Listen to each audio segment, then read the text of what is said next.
After last Saturday's Road America race, the crew chief of the 18, Jason Ratcliff, had words with Brad Keselowski that insinuated the driver of the 22 had a payback coming from a late race incident that might have cost the 18 drivers there, Brad Coleman, a chance to win. Keselowski's in there. Oh, boy, too far in there.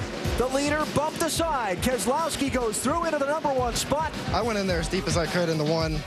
He flat out pile drove me. I'd like to say that I meant to run in him, but I really just don't know what I'm doing on a road course. I'm trying not to cry right now because I'm really heartbroken. I just got into him and apologized to him, and nothing that I'm going to say is going to make it right for him. If a guy's really sorry, he doesn't come back next week and do it again. You know, that's not the first time that's happened with that particular driver. And I felt like it was time to go down and have a little meet and greet with Brad and just tell him where I thought he could do a better job, not just at Road America, but in general.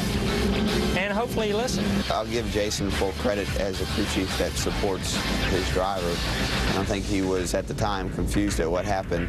From my end, I didn't think it was an incident. I just thought it was two cars making contact. All right, so you saw the incident. You heard from those involved. Does Brad Keselowski need to be looking over those shoulders today for payback?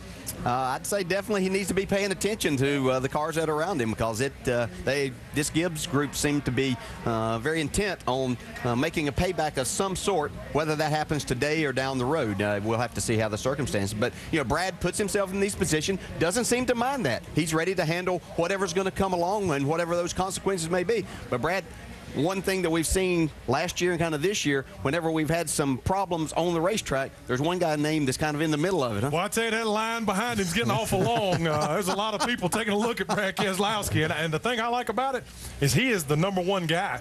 He does what he has to do to put himself in position to win. He worries about Brad Keselowski and no one else. Some people may see that as selfish, but he sees it as an opportunity to win a championship. I don't think he's really worried about the 18, the 20, or anyone else. It's another one of those let them race things to keep an eye on as the season unfolds. Man, those little wagons, we saw the kid getting towed in a minute ago. Yeah. We got one of those outside to take you over to the booth. I got a better view over there in the booth anyway. It may take a while to get there. Yeah, it might take a while. So